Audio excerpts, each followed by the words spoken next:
महाराष्ट्र में deputy CM Devendra Fadnavis के एक दावे ने खलबली मचा दी है। फडणवीस ने कहा है कि अजीत पवार के साथ शपथ लेने से पहले उन्होंने शरद पवार के साथ इस पर चर्चा की थी। यानी 2019 की फडणवीस और अजीत पवार की 80 घंटे की सरकार शरद पवार के आशीर्वाद से ही बनी थी। फडणवीस के इस खुलासे के बाद शरद पवार ने उन पर पलटवार करते हुए कहा है कि फडणवीस एक सुसंस्कृत व्यक्ति हैं, उनसे ऐसे झूठे बयान की उम्मीद नहीं थी। कहा जाता है कि राजनीति में कुछ भी संभव है, ऐसा कुछ नहीं है जो असंभव हो। पर 23 नवंबर 2019 की इन तस्वीरों को जिसने भी देखा, खुद से सवाल किया, क्या ये वाकई में घटा है? पूरे चुनाव अभियान में अजित पवार को भ्रष्टाचार की मूर्ति बताने वाले, उनकी जगह जेल में बताने वाले देवेंद्र फडणवीस अजित पवार के साथ शपथ ले रहे थे। देवेंद्र गंगाधरराव फडणवीस। अब देवेंद्र फडणवीस ने एक इंटरव्यू में दावा किया है, उद्धव ठाकरे के विश्वासघात के बाद हमें एनसीपी से एक ऑफर आया कि वो एक स्थिर सरकार चाहते हैं और हम दोनों को मिलकर सरकार बनानी चाहिए। तो हम आगे बढ़े और हमने इस पर चर्चा की।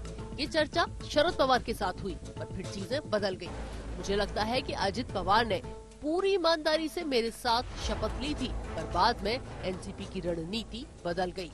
मी एवढंच सांगितलं त्या संदर्भात की आमची चर्चा ही पवार साहेबांशी झाली होती। बाकी सगळ्या गोष्टी ज्या आहेत त्या तुम्ही अजितदादांना विचारा, त्या मला का विचारता? यांच्या मान्यतेनेच म्हणजे सरकारचं शपथ होती ते तुम्ही अजितदादांना विचारा ना, ते मला का विचारता? अजितदादांकडून वारंवार याच्यावरती उत्तर देण्यात टाळलं जातं। मग ते ज्यावेळेस उत्तर देतील त्यावेळेस उरलेलं उत्तर मिळेल। 2019 के विधानसभा चुनाव में बीजेपी और शिवसेना के गठबंधन को बहुमत मिला, पर बात अटक गई मुख्यमंत्री की गद्दी पर। शिवसेना कह रही थी चुनाव से पहले बीजेपी ने वायदा किया है कि 2.5 साल दोनों दलों का सीएम होगा, पर बीजेपी ऐसे किसी वायदे या डील से इनकार कर रही थी। दिन पर दिन बीत रहे थे, महाराष्ट्र में सरकार बनती नहीं दिख रही थी। हालांकि सभी दल अपने अपने स्तर पर लगे हुए थे। कोई दल सरकार बनाने के लिए आगे नहीं आया तो 12 नवंबर को राष्ट्रपति शासन लग गया।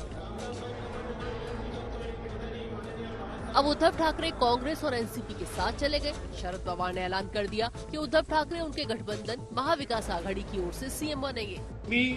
देवेंद्र गंगाधरराव फडणवीस। ऐसे में अचानक सबको चौंकाते हुए फडणवीस 23 नवंबर को अजित पवार के साथ जाकर शपथ ले लेते हैं।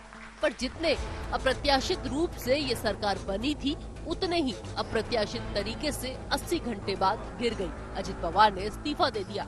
अब देवेंद्र फडणवीस ने जो नया खुलासा किया है, एनसीपी प्रमुख शरद पवार ने इसे झूठ करार दिया है।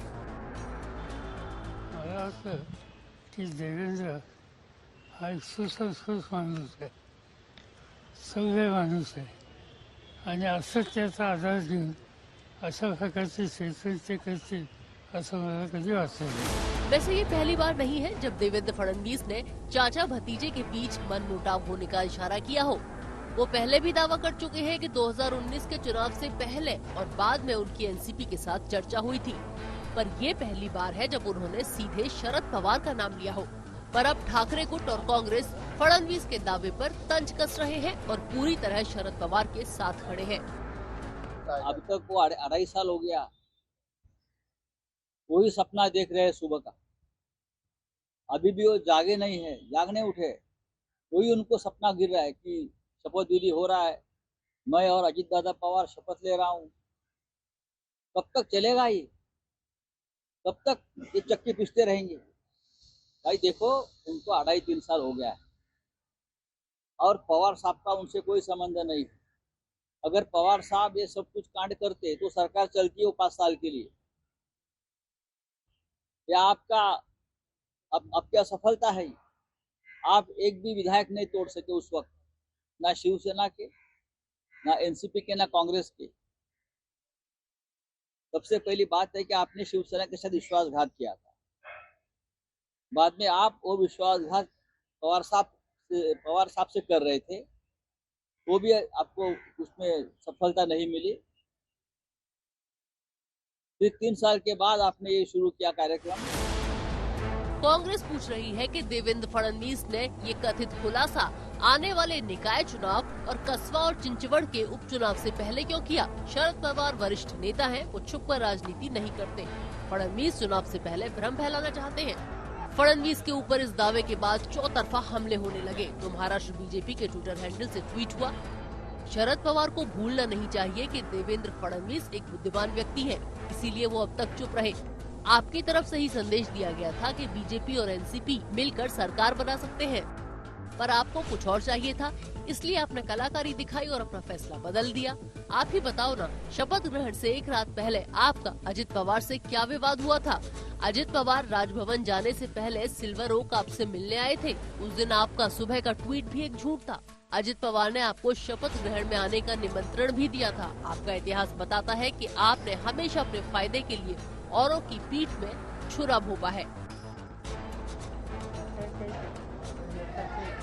महाराष्ट्र बीजेपी के वार पर एनसीपी भी एक्टिव मोड में आ गई और पलटवार किया। एनसीपी ने कहा, शरद पवार के इतने लंबे राजनीतिक करियर को लेकर किसी से सत्यापन की जरूरत नहीं है। आपके राष्ट्रीय नेता नरेंद्र मोदी शरद पवार को अपना गुरु बता चुके हैं।